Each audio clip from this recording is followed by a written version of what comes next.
I would go through with you later on. Seems like I am the share screen is out of the way. Let me just try and share the screen again.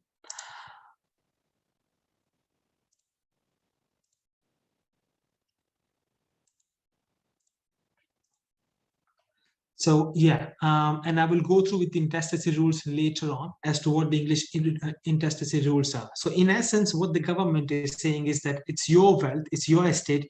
You decide what would happen to it post your death.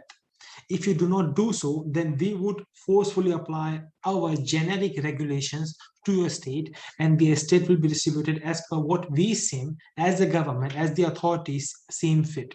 So that's what it is. And why would you do so? Particularly if it's your, obviously it's your own hard-earned wealth, which you would want to distribute as per your wish. Especially if you belong to a particular religious belief, you would have certain guidelines as per that particular belief to have the estate distributed as per the belief. So it absolutely makes sense to have the will drafted. It also avoids unnecessary family disputes after death, which we often see, irrespective of whichever family it is. The disputes are normal norms these days, seems like it, when we do the probate work. So once you have listed it down clearly in a will and with some clauses within, it also avoids having disputes within the family after death. And how, again, I will explain you later on as we go with the presentation. It accounts for the provision for the minor children. It's very, very crucial, important, and I should say minor as well as anybody disabled, for which you need to give some inheritance of yours to be looked after post your death. And it's very crucial from that perspective. So it's absolutely a no-brainer if somebody were to have a minor children or anybody disabled, to give something for them to be looked after post somebody's demise. By doing so, you would avoid the court's interference to appeal against a legal guardian, because if they were to be a minor and the person has died without any will, then that requires a court application for the legal guardianship. Again, obviously more admin cost and the financing side of it as well. So it's a no-brainer. You should have a will from the practical sense point of view. Now, financial sense point of view as to why should I have a will. It's fairly quick and simple process to draft a will. That said, in terms of drafting a will, it's not a regulated activity in this particular country. So literally anyone can draft a will. Even you yourself can draft a will on your behalf. You don't have to go to see a professional, which although I would not recommend because of the validity of that particular will to be in place, but anybody can draft a will. So you can draft a will by yourself, or you can ask someone's assistance to get the will drafted. There is no definite professional or educational experience required, although it's good from the point of view of having it valid, as I've told you, and to having it from more tax efficient point of view. But you can draft a will.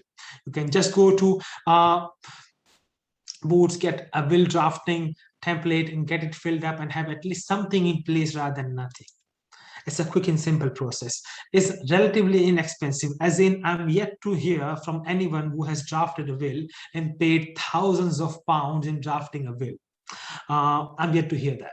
So a typical will drafting fee should not even go to 4 figures.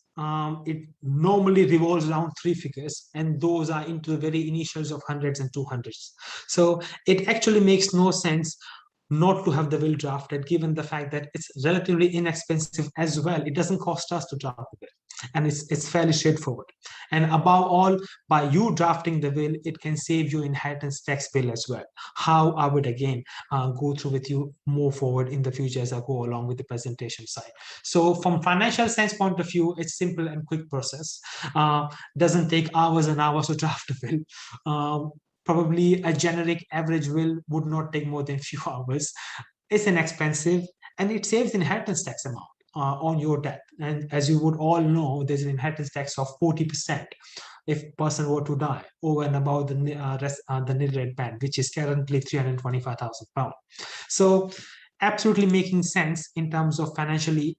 And above all, as I have previously mentioned, it will save your court application fees as well if you were to not to have a will and there were to be any minors or disabled children post your death. So all of that financially typically makes sense absolutely to have a will in place. That's that. from the financial point of view. Let's go for the fact that what if you don't have a will? And now, despite the fact that it makes practical sense, it makes financial sense, but it is something at the fact that if you were to ask someone to draft a will, they would say, oh, really? Should I be drafting the will? Oh, yeah, I will do that later. And it is something as if you are asking the person, as if you're reminding that you're going to die one day, which people often don't like to hear. And they try to kind of procrastinate the fact that they would have to, or they would write a will one day or the other, and that day never actually comes. So what happens if you don't write a will? Well, your partner or spouse may not inherit all your belongings as you had originally wished, because again, intestacy rules would apply. So they would not inherit everything that you had hoped for or you had thought for. You may create unnecessary tax bill for beneficiaries, which is the inheritance tax amount. And I will give you a few simple examples of how a simple will, which just a bit of a savvy tax planning, not the detailed inheritance tax planning, but a bit of savvy tax planning could also save huge amount of inheritance tax amount. Then, if you are separated or you are estranged, your spouse may benefit. So you may be separated from your spouse. However, you have not written a will, and it's not legally documented. Your estranged spouse may benefit from your estate even after your death, and the will is not there in place. Others, the court may choose guardians for your children if your specific wishes are not documented. So you are not here, you have minor children or somebody disabled, they need to be guarded. There has to be a guardian there for them. However, in your absence of choosing a particular person, court would decide the next best person as per the court seem fit, which again would not be necessarily as per your wish. Your business may be divided, sold, or given to your ex-spouse if you have not written a will. Dependents needing care may not receive your financial assistance, as I have mentioned earlier. If you have children or disabled or any other dependents, your elderlies, anybody that you thought should be given sufficient financial assistance post your death, but since your will is not there, they may be left out. And others may claim on your estate, creating cost and delays. There could be more claim on your estate, given the fact that now there is no will in place. There could be somebody estranged with whom you have hardly met or perhaps never met before, and then come up with a claim on your estate, as opposed to the fact that when you specifically mention what you want to do and then you go about it, it clearly manifests the fact that this is what your will is, this is what you want to give, and so on and so forth. So all of this unnecessary hassle and perhaps the headaches which post-death, of course you won't be there, but somebody as an executor or personal representative has to go through with them, which can be simply avoided by just having a piece of document called will. And it doesn't have to be a lengthy document of pages and pages. A will can be as straightforward as a 1-page or 2-page will. So that's what if you don't have a will. And as I have mentioned earlier, despite that mentioning how beneficial it is to make a will, or what you should not have a will, the pros and cons of having a will, despite that, people still come up with an excuse of saying, I'm too young to make a will. And my answer would be, what guarantees you'll be around tomorrow, given what has been happening with just what we have witnessed anyway. And the other common reason is, I have nothing to leave. Well, having a will is more than deciding whom you leave your money to, such as guardians for the disabled one and the minors one. So it's not down to your age, or perhaps not down to the fact that how much you have in terms of estate. You may be thinking, I don't have much, why should I bother? Well, you still do bother, because you would have something. If not, even not from the financing side of it, there has to be something from the administration side of it on the estate side that needs to be looked after for. So it's important to look at a will, to write a will. And when you write up a will, many other things will also come up to your mind, which are kind of in a pipeline that was supposed to be done that hasn't happened. So all those things get enlightened or highlighted when you start thinking of writing a will. And it's a must, I would have thought, that you should have a will. Now, requirements of will. You have decided, yes, I now want to write a will. How do I write a will? Again, I can approach a professional, or perhaps I can start writing a will by myself. So what are the requirements of writing a will? For a will to be valid, there are just 3 or 4 requirements, which I'll go through with it now. So the person who's writing a will has to be aged at 18 or more, has to be an adult, basically. You should duly sign the will and date the will. So the will needs to be dated as to what particular date it is written as the last testament, and also needs to be signed by the testator. The person who's making a will, the testator, it is called, should have sufficient mental capacity, i.e., the person should be of sound mind, sound memory, and sound understanding. I would not go in more detailed about it, but if someone who's going through and suffering through dementia clearly would be questionable in terms of his sound mind and memory. And hence the reason, if a person of particular age of say 80 or maybe 90 plus, it's good to have a doctor's certificate, any medical practitioner certificate to confirm that the person, he believes the person has sufficient mental capacity for the purposes of executing this particular piece of document called will. So mental capacity important, and two witnesses to witness the fact that you have written a will. And those witnesses should be at least 16 years or more. And again, those should also be of sound mind. However, the most important thing is the independence. And this is something I have come across so many times, unfortunately. As to those who witness the will, has to be independent, i.e., neither witness nor his spouse or civil partner should benefit from the will. So you have written up a will, you need now two witnesses. Within your will, you have mentioned all my estate goes 50-50 to my wife and to my only son. You have got it witnessed by your son's wife, by you and say a neighbor. You got two witnesses there. By the fact that you got it witnessed by your son's wife, unfortunately, by her signing it, the share of the benefit of sons get nullified. It makes such a big dramatic impact on the will execution when it gets done. So that 50% becomes part of the intestacy, and the remaining first 50% would only go to wife because will was not validly executed. So it's important who witnesses as well. The witness has to be independent, i.e., they should not be getting any benefit from the will. Not only themselves, even their spouses should not be able to get any benefit from the will. So that's the three most criteria for having a valid will in place.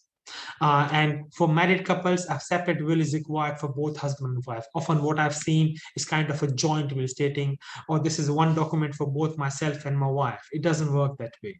Each testator is considered to be a separate person in the eyes of law, and each and every person should have their own piece of document as a will. The revocation of will, as in when the will that you have drafted, when that will can be revoked, as in not valid, in part or in full. And as much as you would surprise, the first reason would be marriage or civil partnership. So if a person who is single drafts a will and then gets married, the will that he has drafted earlier has been revoked completely. And I'm shocked with the number of people who didn't know about it. They have drafted will long time ago, and then they got remarried or they got married thereafter, and then that thinking that the will is still there, but the will is not there. The will is not valid at all, in fact. Obviously, if you were to execute any later will or codicil, that would replace your previous will. That's in place as well. Divorce, on the contrary, does not revoke the will in full. However, the former spouse is treated as predeceased testator, which many people would say kind of yes, to a certain extent in case of divorces. So if a person has been divorced, wife and husband, and wife has written a will, the will was written pre-divorce and now divorce occurred, the will could still be in place, but any entitlement of the estate given by wife to her husband would not be valid. That's the only essence. The remaining part of the will would be valid as it is. And hence the executorship and legacy to former spouses lapses this way. Now let's see as to exempt legatee, as in within the will, if you give it to someone who could be taking your estate but not be subject to the inheritance tax. So as just to give you a brief, if someone dies with £500,000 worth of estate, the first £325,000, this is very layman terms, is not subject to inheritance tax. The remaining thereafter, the £175,000 is subject to 40% inheritance tax. However, if you were to give it to a legatee, the entire £500,000 or even remaining £175,000, to those legatees, they would not be subject to inheritance tax at all. And there are only two of them. The first one is spouse, so husband, wife, each of either way. They give the benefit to either of them, and that would not be subject to inheritance tax, whatever the amount is given. And the second one is charity. Now, for the charity, I would recommend having a UK registered charity, so as to be clear. It can be EU registered as well, but preferably if you're giving it to be within the UK or EU, registered charity is much better. And not only that, the fact that what you have given as a charity is not subject to inheritance tax, because that's not part of the legacy subject to IHT. If you give more than 10% of your estate into charity, then the inheritance tax rate applicable to you becomes 36% as opposed to 40%. So that's also another advantage of giving it to charity. As I've mentioned, preferably UK registered charity. However, and this is also we have seen many times, you need to give directly to the charity. You can't give it to you can't say within the will, I'm giving this particular amount, or say £100,000 to Mr. XYZ, so that then Mr. XYZ can spend on a registered charity named this. It would not be applicable. It would not make you eligible for the charity that way, charity exemption, because the will would state as in you have given that particular amount to Mr. XYZ and not to the charity. So you have to be very precise as to how and when you're writing it to. You have to make sure that it gives directly to charity and not to the person, or through any other medium or means possibly can. Now, coming to the appointing executors in a will, it has to be a UK-based family member. Apology, I've got a bit of cough here. I prefer having a family member within the UK because the executor will be somebody who will be administrating your estate post your death. So it's best to have somebody within the UK rather than outside the UK. 2 or more, but not plenty, because if you appointed just one, and that particular person unfortunately is no longer alive, no longer available, or maybe he's predeceased you, then you would have problem. So best to have 2 or 3 maybe, but not 10 or 20, because then it makes life difficult administratively to process it. Ensure you have obtained their consent previously. Many people put anybody on the executor's list thinking, oh yeah, he will act on my behalf, while the person doesn't have any idea about the fact that he was been appointed as the executor. And upon death, he comes to know that he's been appointed as an executor within the will. It comes as a complete shocker to him. And at times he refused to act. So it's best to speak to the person. We advise to have somebody as a probate accredited professional within the will as an executor, so that he ensures that the will has been and your estate will be executed, and from the tax efficiency point of view is most appropriately allocated. But that person can be jointly appointed with any family member of yours. And you may renounce later if needed. So if you appointed somebody as a professional, but the family member decides, no, we don't want that particular person to act, he can renounce later on as well. So there is no force as to the fact that you have appointed somebody, he has to also act on it. There's an additional nil red band onto the inheritance tax side of it, which was introduced in 2017-18. So I'll just briefly go through with you. So I've mentioned about £325,000, which is the normal nil red band. And as of the current year, which is just passed, the additional residence nil red band is £175,000. So total, we get about £500,000 worth of inheritance tax liability of the threshold. So up to £500,000 potentially per person, they would not be paying any inheritance tax liability. However, there are certain conditions attached to it, as usual, and the devil is always there in the detail. And one of them is a child or grandchild or any direct lineal descendant. The property that you live in has to be given, which is your principal private residence, and it has to be given to your direct descendants. It can be children, grandchildren, or anybody. But unfortunately, if you don't have grandchildren, if you don't have children, then you won't be eligible for the residence nil red band. Also, if you happen to don't have a residence, if you don't happen to have a property in which you live in, which is worth £500,000 or more, then you won't be able to get that residence nil red band. But this is something for some other time to have a detailed discussions on it.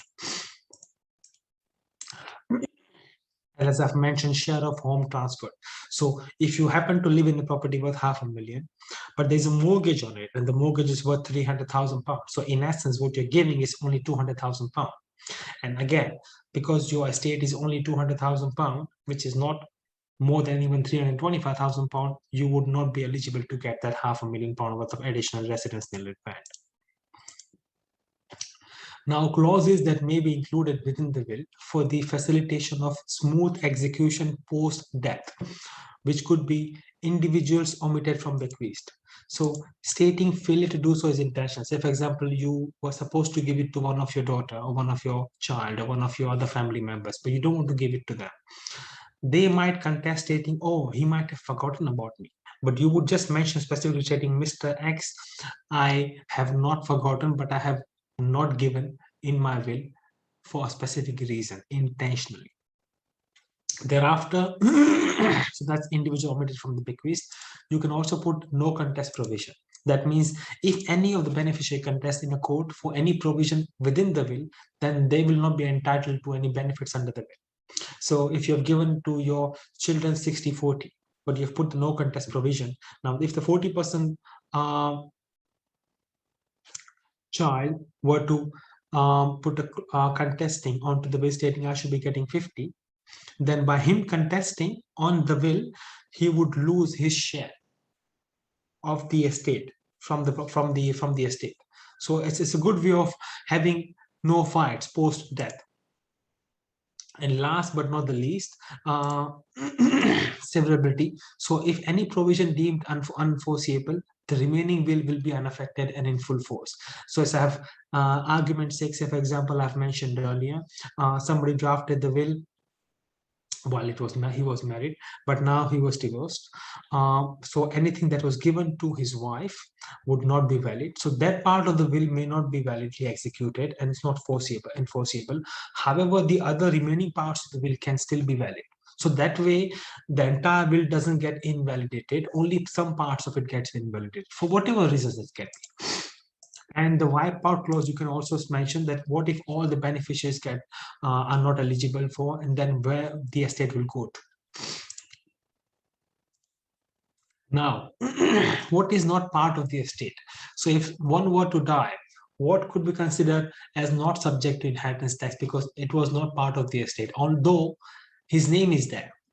And this is typically a joint owned asset as a joint tenant, not as a tenancy in common. Because as a joint tenant, if you were to own a property jointly with someone, say your wife, as a joint tenants, there's something called principle of survivorship that applies. And that applies to both properties in the bank account, i.e., if the property is owned jointly as joint tenant between A and B, on death of A, B automatically gets A's share. So while they are alive, A and B are owning 50-50 share. But on A's death, B becomes 100% share owner automatically just by the death of Mr. A. Hence, there is no need for that particular share of A to go into the estate, and that will not be subject to inheritance tax because B takes A completely. Unless the same thing can be owned, but not as joint tenants, but as tenancy in common. In that case, A would die having his own 50% of the ownership with himself. And then that would go to his estate subject to further estate distribution. Life insurance policy is taken provided the beneficiary's trust is named within that, and it's very important that's mentioned. If it's mentioned there as a named beneficiary within the trustee, then the proceeds of the life insurance goes to the particular named beneficiary as per the trustee, doesn't go to the estate, and hence is outside the scope of the policy of the estate. So you have decided you wanted to draft the will. We have gone through with what is required to have a valid will in place, and you have drafted the will with good clauses within. Now you have validly executed. How do you keep the will? Where do you keep the will? How to make the safekeeping of a will?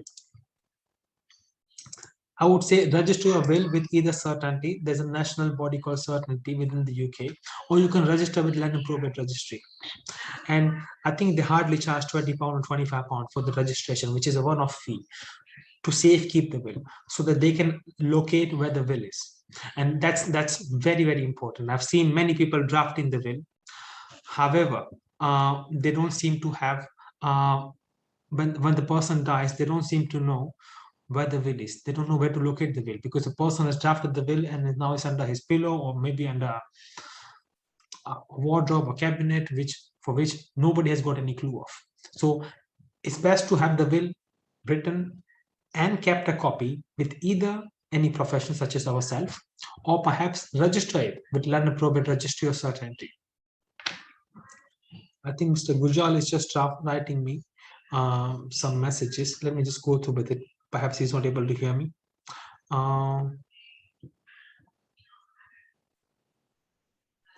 Yeah, I'll get back to him on that part.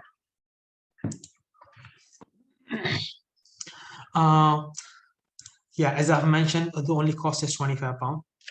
Then thereafter, as I've mentioned, even if you don't want to register the will, at least inform the family members, so that if it's under the pillow or anywhere else, they know where it is, they know the whereabouts of it, so that God forbid, if you're not around, they can identify, locate, and give it to its best use, to pass it on to professionals for doing the probate purposes.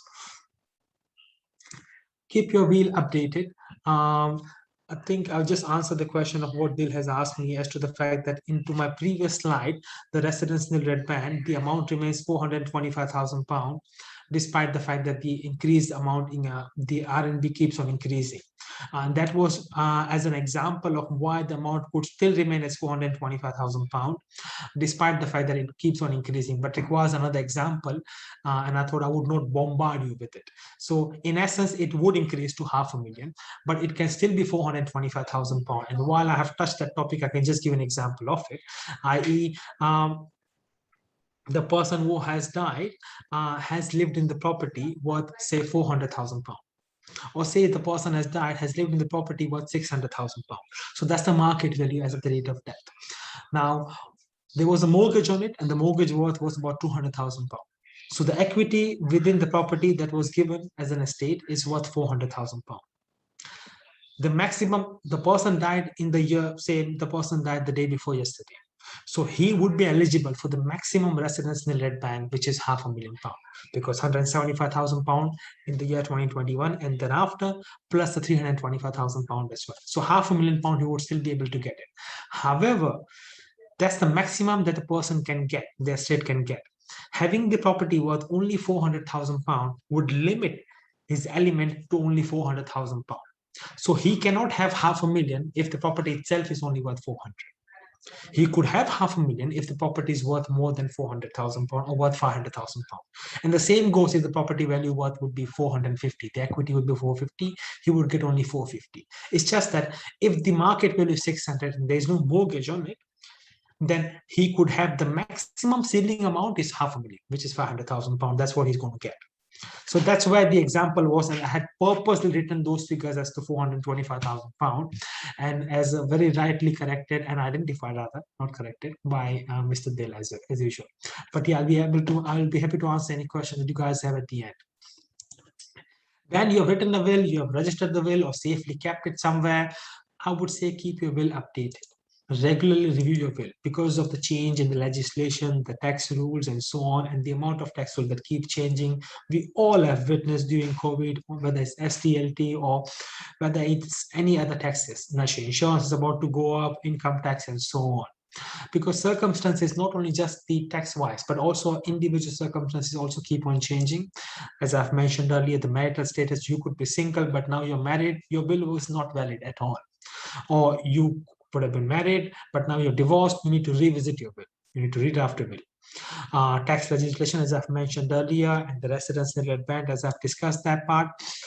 Use codicil for minor changes. You don't have to write the full will. Again, if you want to make some changes to it, say for example, you have given in the will £25,000 to one of your family member. However, within your lifetime, you already have now given so far £20,000. So you believe on my death, the person should only be getting £5,000. You can execute a document which is attached to the will, which is called codicil. And you could mention the fact that the earlier element has now been reduced to £5,000. Or maybe you want to give more. then you could say would have additional element of say £10,000 more to making it £35,000. So that's called codicil for making minor changes. Although if you consider that those minor changes were to be more in numbers, then it makes sense to have just one new fresh will drafted. My recommendation is to review your bill at least once in every 5 years, if not more. Definitely, if not lesser, rather, I should be saying, because of the change in circumstances that has been happening. But even if you have drafted the will, it's good to having it professionally reviewed and to see whether A is validly executed. We have received so many wills during the probate process whereby the will is there, but it's not dated. The will is there, it wasn't signed by the witnesses as should have been signed by those witnesses. And many times and then not, the will is there, but the beneficiaries are not been identified clearly. So yeah, lastly, as in rightly commented, do not try to alter your will by crossing out or adding any words. If you do this, your will may be rendered invalid in the eyes of law, because it may seem like post your death somebody else has fiddled around with your will. So you don't want to do that. If there are any changes, like I've mentioned, smaller changes, codicil, something significant, you may as well just execute a new will. It doesn't cost to draft a new will, and you should do so. My recommendation for reviewing the will every 3 years, and happy to review anybody's will who would come through the property professionals or referrals. And lastly, as I have promised you earlier, intestacy rules, and that's what the intestacy rules, as in the government rules of the distribution is, and just to see the complexity of as to how it gets affected if you do not have a will. So this is how your estate would be distributed if you do not have a will in place, and it goes on. Just summarized it as to how it will be distributed. It would have no regards to the inheritance. It would have no regards to the guardianship of anyone who's dependent or minor. And further, no regard to any SEBI tax planning as well. Say, for example, you have one property worth over £1 million, and now because of the amount of inheritance tax liability, say £200,000 or £300,000, the property needs to be sold. It has to be sold.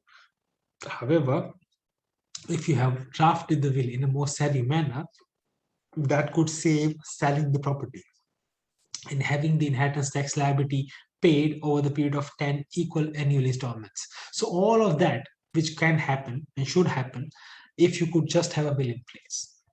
Yeah, I'll just not go through with these detailed intestacy rules for now, but we'll go through with it later.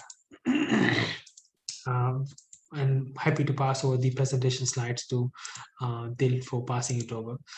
As always, thank you very, very much for all of you listening. I've had a bit of an allergic reaction in between, hence I could not talk earlier, but I'm fine now. And any questions you have regards to the will that you already have drafted, but you want to get it reviewed, or if you want to draft a new will, feel free to contact us, call us or email us, and we'll be more than happy to answer the questions and assist you with whatever possible way we can. Off to Mr. Dil Gujral for any questions that he may have. Arif, thank you very much. It's a really interesting subject, and as they say in the UK or in the West, the only certainties in life are death and taxes. Unfortunately, you seem to be covering both of them there. So, couple of questions that we've had in, and I think it's important. Just for purposes, we've actually managed to muck up the live streaming, so this recording will go on. So I've had a couple of questions that are interesting. So the first thing I'm going to ask you is that there's an assumption that if you're married, you don't need a will. Any comments on that?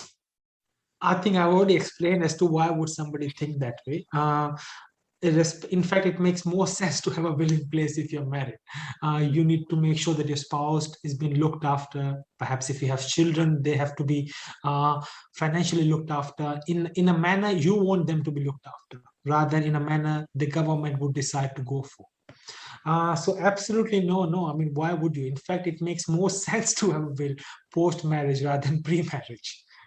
No, what I'm trying to say is, you know, we all come across conversations where a lot of my friends have actually said, no, we're married, we don't need a will. And I'm saying, you guys have got it wrong. It's you're not making the most efficient use of your assets by not having a will. So, you know, that's the point I was trying to get. Yeah, absolutely. Even those who are not married, even those who are single, if you're leaving any estate, or if you're leaving whether it's estate in terms of wealth, or whether there's any family members who you think should be looked after. And as I've mentioned, it doesn't cost earth. It doesn't take that much of time to draft a will. So it's a no-brainer, absolutely no-brainer. But those who are married, it's a must. It's absolute must. Great. And the other point you made that I thought was fascinating was that when people cross out their wills and write stuff in, it makes the will invalid. That's a bit of an eye-opener as well. So, yeah, I mean, you might have drafted the will. People would not do so if they have approached professionals such as ourselves, because then we would have had the document safely kept and so on.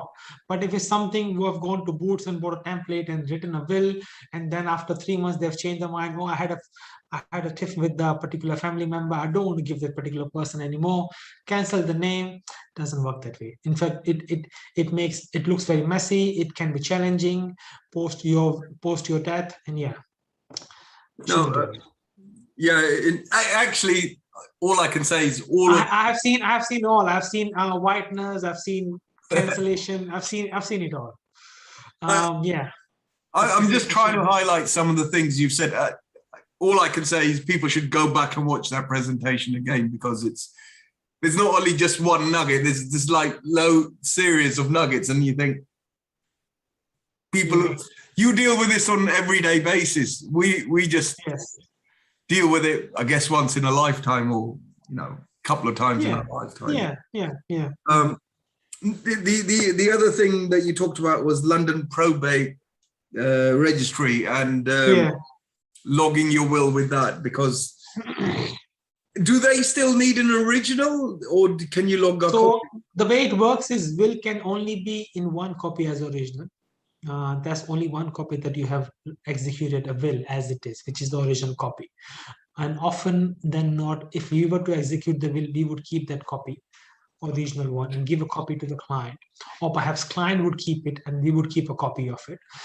For the registration purposes, say for example, our will has been written, the client is now no longer in contact and has gone to Scotland for perhaps living thereafter there, and something has happened to the person and the person has died in Scotland.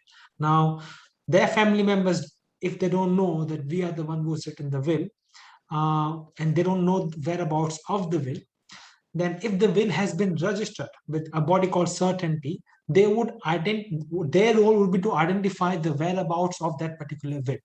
So the person who's doing the probate for that man who's died in Scotland, which may not be us, the professional firms, if they were to do the search on that particular person's will, if this will was the person has made a will at all in the past, then that would direct to us to know the fact that we have got the copy of that particular will.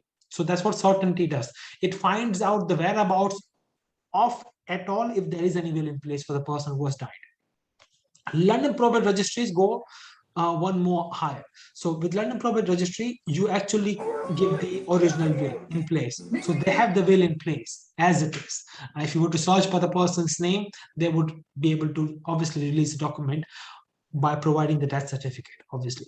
So that's that's the difference between these two. The fees are more or less the same, I guess, 25 or 20 pound or 30 pound or so for the registration, but either certainty or London Probate Registry. But certainty would tell you, okay, this person has died, Matplus accountants has had the will in place, and they're the one who should be able to identify and find out where the will is. As opposed to London Probate Registry would tell you, here is the will. Fantastic. And both of those are actually great tips, because it's cheaper than getting a locker, I would imagine. Yeah. And I mean, why would you get a locker? Get it registered and keep it somewhere safe. You just need to have it identified. The purpose is just to have it identified post your death. As long as you have it identified, because if we have written a will, we can also do the probate.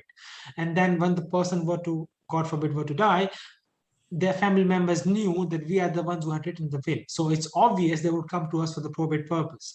But even if the person was just written the will in isolation, it makes sense to have it safely kept. Even where we keep the will, we get a copy registered with certainty. So certainty knows that we are the one who has got the will in place. Yeah, no, that's super great tip.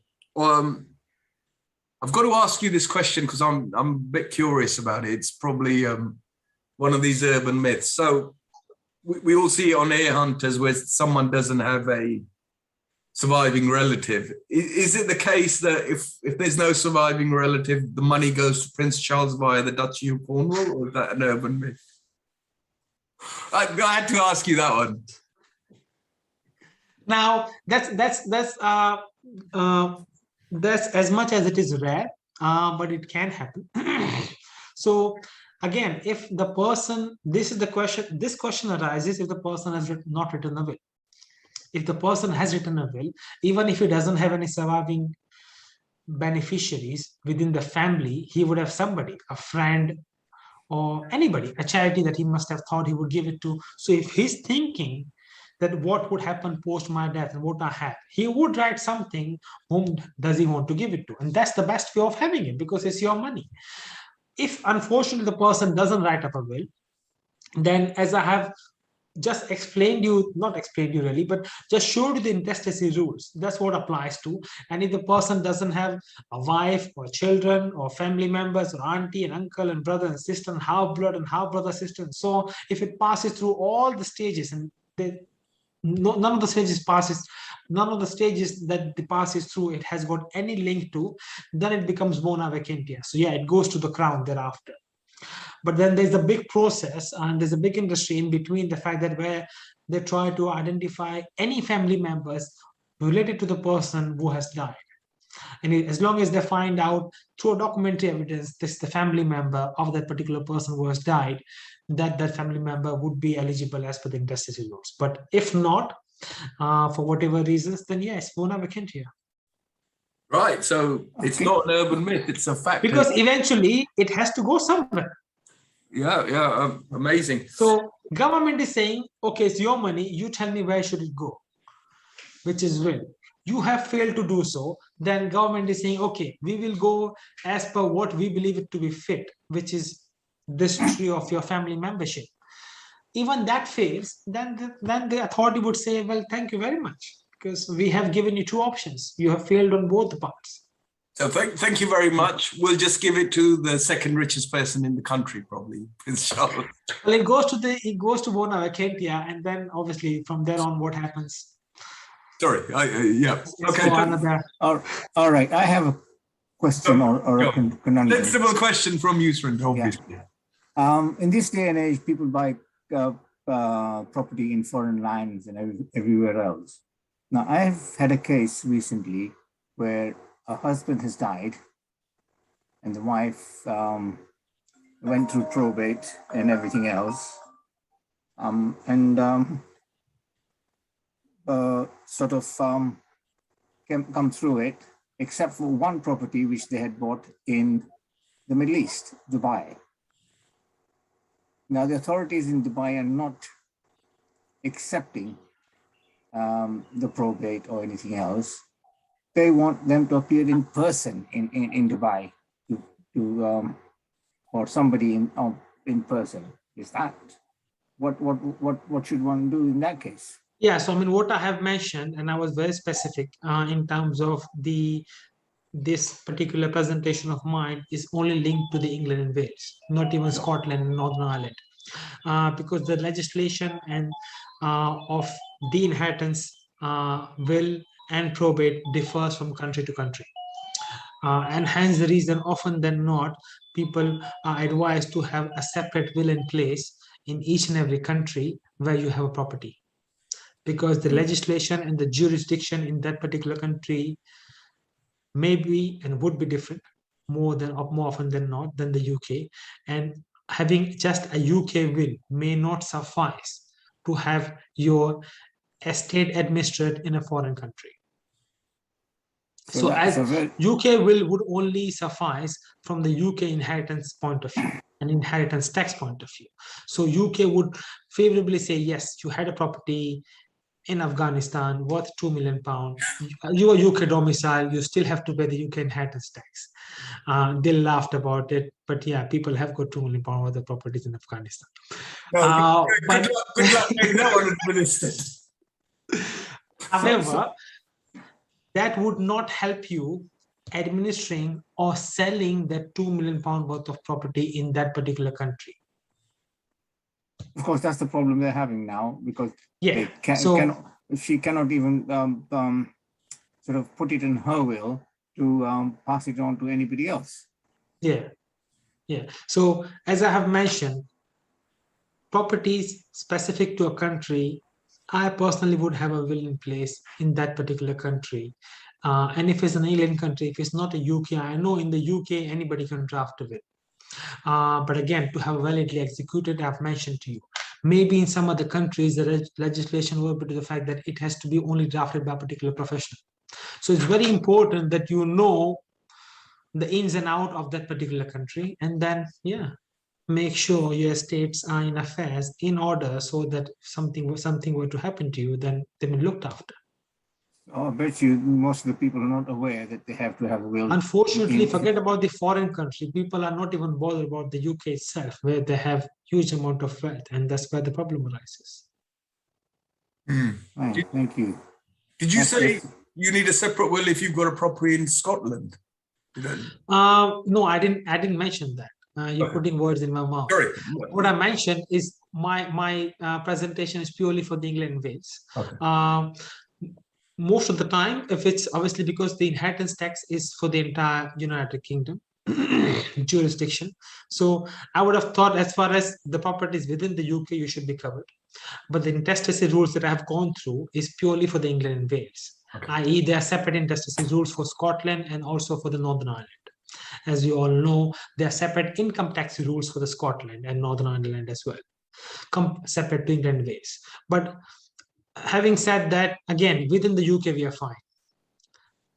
Outside the UK is where, if you have properties like yourself over billions of pounds, then you should consider drafting a separate will in that particular country, as some people would happen to have in Cayman Island and so on.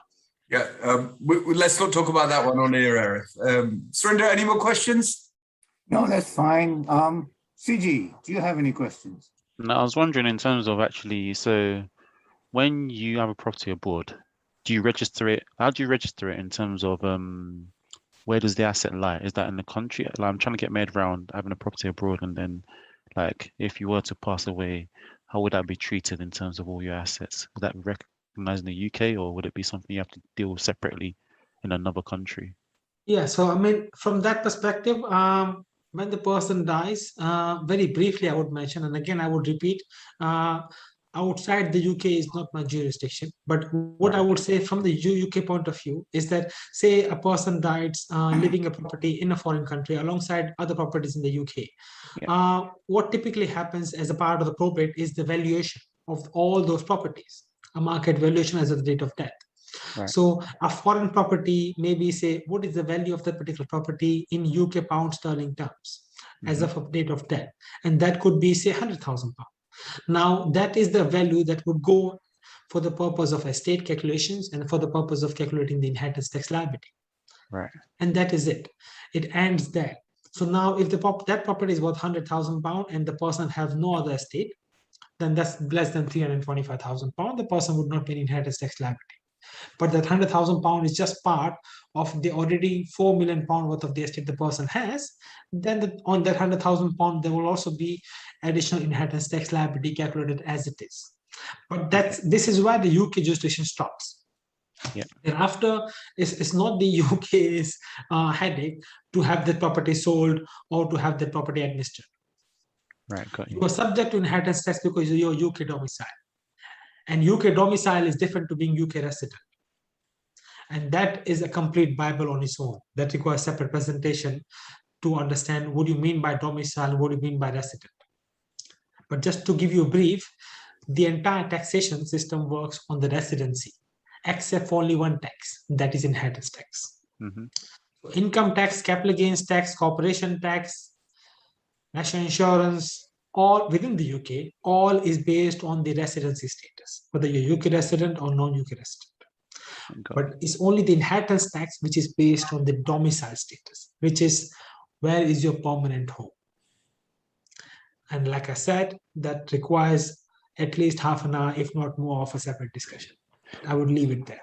Okay, thank you for that. Any more questions, Saji? Is that helped you? It might not have given you the answer you wanted, but is that help? Not 100%, but I feel like you can open up a new kind of discussion with with the area that I'm possibly trying to find an answer for, because actually I've done accounting myself and I've touched on inheritance tax, but I don't have that wealth of knowledge in properties to that extent and estates. So yeah, I definitely feel like it's touched on it but not completely answered it. So yeah, but thanks for your help. Great, Arif, I think you've volunteered yourself to come back and do another presentation. I will leave. It would be this time property incorporation portfolio. Okay, I was going to say I'll leave the subject to you, because I'm guessing domicile and residency is quite a niche subject. I've got a complaint, Arif. Oh. You didn't put your name up with all your letters of the alphabet, Russian alphabet behind you. It was there at the beginning, not at the end. Right. I thought you already have marketed. Next time you come on, please do that. And look, please come back and do one of your fantastic. I think that was a really enlightening presentation. So thank you for taking the time out. And hopefully all our viewers found it really useful. So many, many thanks is all I can say. No, definitely. Thank you, Arif. Yep. Thank you very much, Arif. And thank you. We look forward to seeing you next professionals month. again. And thank you all for listening. And I hope you can make the most of it. And yeah, as always, here to help if you have any queries. Just another one. Sorry to cut you off. Is there any place where I can get this online, or this presentation, or is it something that you? I would share the PDFs with Dil, and then he can share it with whomsoever he wishes. They'll be on the TPP Facebook. We've had a bit of tech, and YouTube. We've had a bit of a tech challenge, so they'll get on there sort of next week, I'd say. Yeah. Go to the Facebook just have to like, share, and subscribe to his channel. Definitely, that will be the first thing I do. Okay. No, that's obvious, but everybody does. But no, thank you for that, Arif. I guess you're going to get. Thank you all. It's a pleasure as always. All right, so look, thank you. Thanks a lot. Thank you for everybody for their time and their attention, and particularly Arif for enlightening us. As I said, next time put your name at the end so everybody can see how many letters you've actually got. Definitely will do. Definitely will do. And we'll see everybody next Thursday, same time. So brilliant. Okay. Have a great week. Take care, guys. Thank you, Suji, for being with us. No problem.